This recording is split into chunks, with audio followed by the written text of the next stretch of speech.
start floating to the sky. The summer was alive, going to the end of time. I can see the daylight. Eyes were perfect. In the really the end. Just like a stranger, so far away from me. अस्सलाम वालेकुम, क्या हाल चाल हैं आप लोगों के। I hope आप लोग खैरियत से होंगे। मैं बिल्कुल ठीक हूँ। तो जनाब यहाँ पर जो है इतनी शदीद गर्मी पड़ रही है कि बस किचन में आने का तो बिल्कुल ही मूड नहीं होता है। इतनी ज़्यादा गर्मी हो रही है कराची में। और जैसे कि महकमा मौसमियात ने बताया है कि अभी तो मतलब तूफ़ान आने का ख़तरा है और बारिशों का भी बताया है कि बारिशें भी होंगी। तो बस इसी आस पर जो है ना मैं जी रही हूँ कि कब बारिश हो जाए।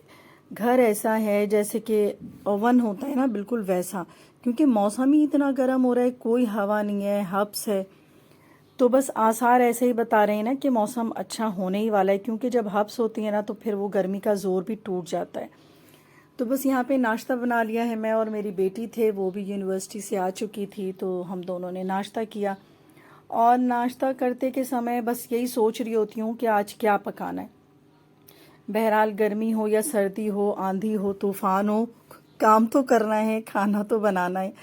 तो बस इसी हिसाब से ना नाश्ता करते हुए भी बस मेरा जहन इधर ही चल रहा होता है कि मैं क्या बनाऊं, या फिर ना मैं बच्चों से फिर आइडिया ले लेती हूँ कि बता दो भाई क्या बनाना है। तो जो भी मेरे बच्चे कहते हैं मैं वही बना देती हूँ, क्योंकि एक्चुअली मेरा मकसद भी ये होता है कि बच्चों का खाना हो, शौक का खाना हो, उनकी पसंद का खाना हो।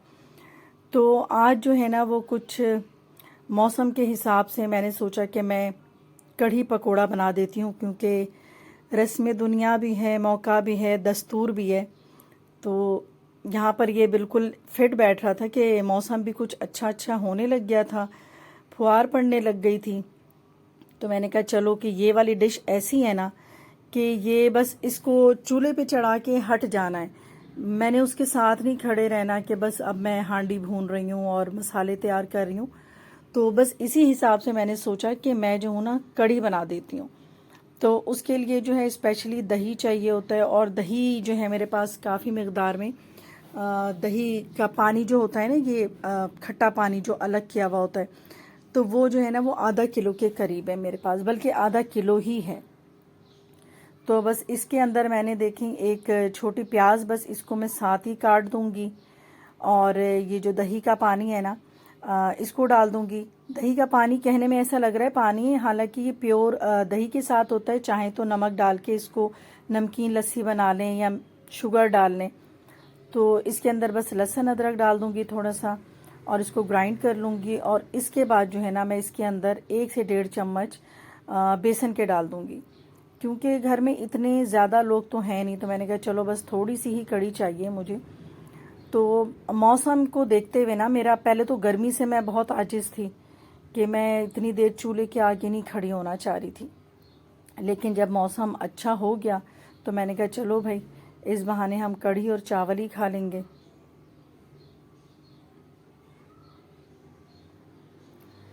तो अब इसके अंदर जो है मैं बस ड्राइड मसाले, नमक, हल्दी और पिसी मिर्च डाल रही हूँ। मुझे चाहिए ये था ना कि मैं बेसन के साथ ही इनको भी डाल के ब्लेंड कर लेती, बट ये थोड़ा सा मिस हो गया। अब यहाँ पर जो है ना थोड़ी सी मिर्चें वो थोड़ी ऐसी बन रही थी ना, लम्स की तरह। खैर मैंने उसे फिर वो बीटर से कर लिया था।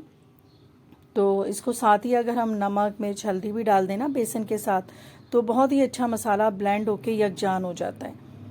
तो खैर इंसान थोड़ा बहुत जो है ना वो तजुर्बे से सीखता ही रहता है।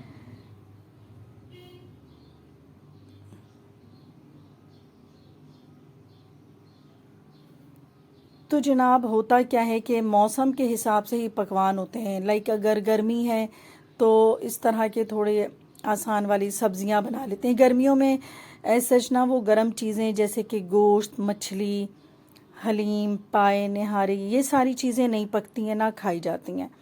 और इसी तरह सर्दियों में भी होता है, तो हम सर्दियों में ये फिर यखनी, पाए, सूप, ये सारी चीज़ें चल रही होती हैं। गर्मियों में शेक ज़्यादा इस्तेमाल होता है, लस्सी और ठंडे ठंडे मशरूबात का ज़्यादा इस्तेमाल होता है।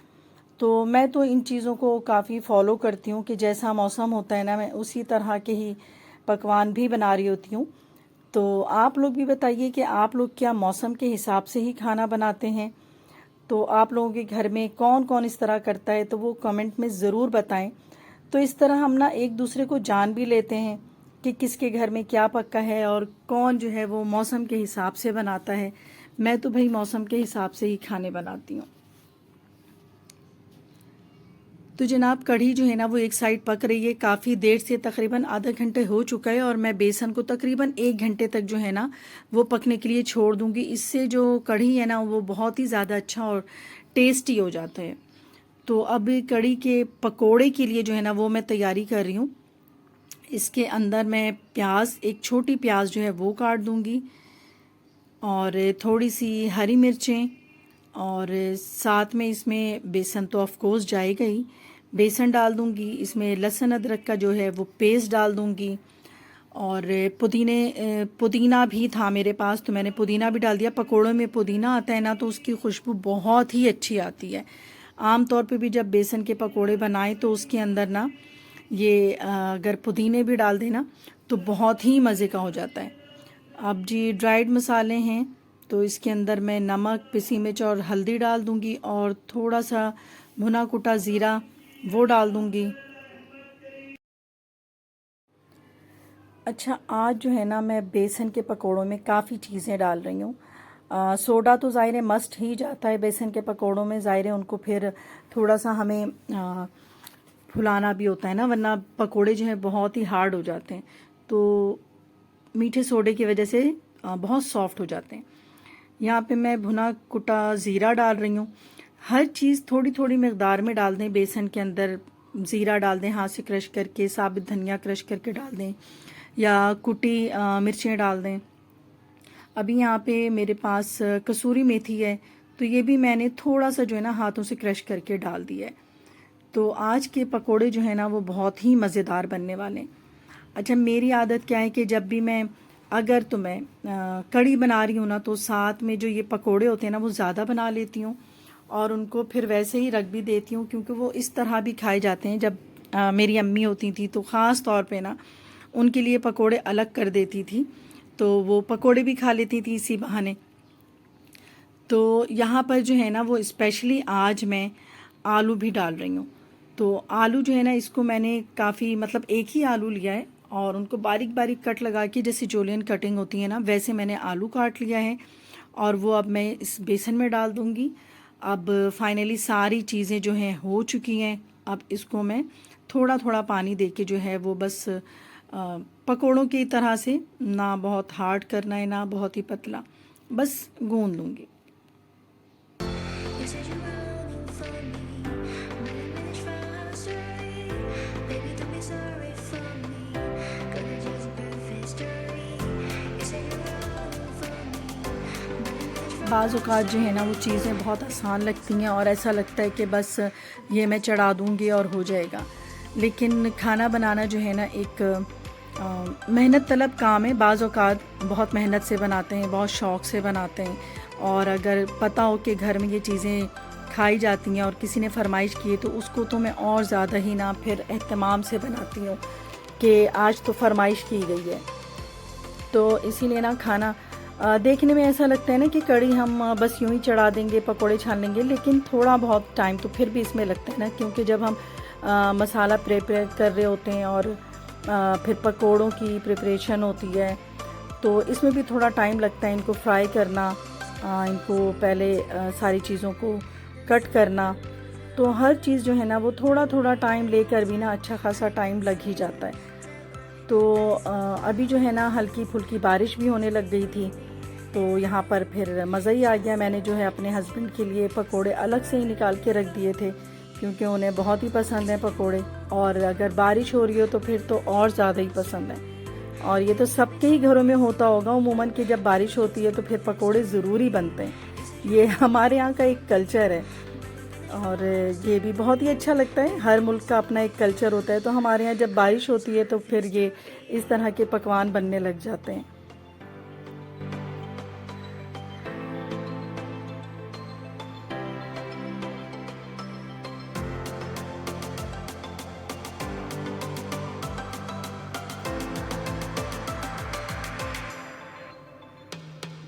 पकोड़े भी जो हैं वो तैयार हो गए हैं। अब इनको मैं कढ़ी में डाल दूँगी, क्योंकि कढ़ी जो है ना उसको पकते हुए तकरीबन 1 घंटा हो चुका है।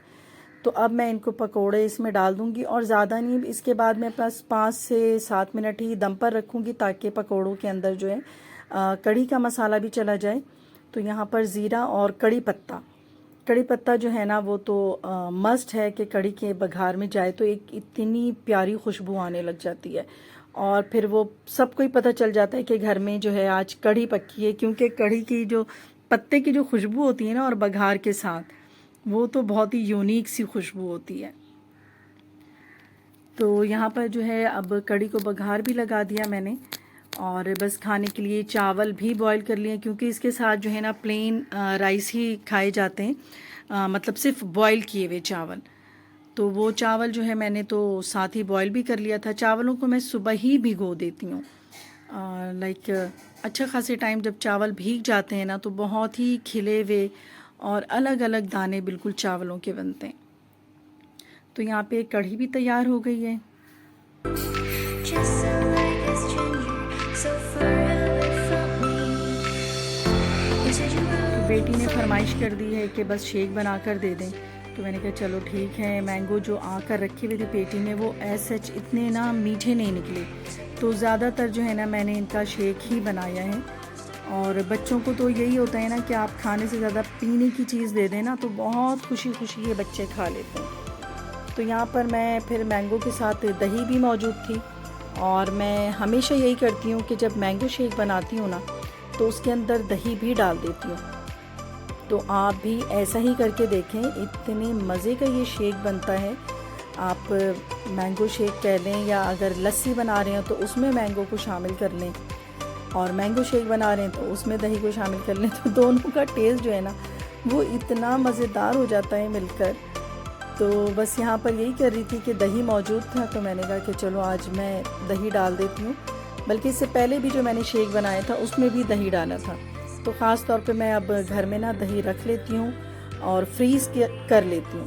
तो इससे ये होता है ना कि मुझे फिर अलग से बर्फ़ की ज़रूरत नहीं होती है। तो फ्रोज़न होता है मेरे पास दही या दूध, तो मैं उसमें ही डाल देती हूँ। तो चूँकि आज फ्रोज़न दही नहीं है तो इसके अंदर मैंने आइस क्यूब भी डाल दिए, ताकि बहुत ही ज़्यादा जो है ना वो चिल शेक तैयार हो। बच्चों को तो और क्या चाहिए कि बहुत ही ठंडी ठंडी चीज़ मिल जाए। तो मैंगो चूँकि आज ना बहुत ही मीठे नहीं थे जो हमारी पेटी में से निकले, तो इसके अंदर ना इसलिए मैंने शुगर ज़्यादा ऐड किया है। और वरना मैं जब फ्रूट शेक बना रही होती हूँ ना तो फिर अवॉइड ही करती हूँ कि मैं उसके अंदर जो है वो शुगर डालूँ। कोशिश करती हूँ कि उसकी जगह जो है मैं खजूर डाल दूँ, तो इस तरह वो एक हेल्दी चीज़ भी बन जाती है। और शुगर तो वैसे भी इतना हेल्दी नहीं है हमारी हेल्थ के लिए। तो जी बातों में जो है वो शेक भी तैयार हो गया, तो अब हम लोग बैठकर शेक पियेंगे और मौसम को एंजॉय करेंगे। तो आप ज़रूर मेरे इस व्लॉग को लाइक कीजिएगा, शेयर कीजिएगा, सब्सक्राइब कीजिएगा, और आप भी मौसम का लुत्फ़ उठाएं, एंजॉय करें अपनी फैमिली के साथ। इजाज़त चाहूँगी। अल्लाह हाफिज़। fuzzy.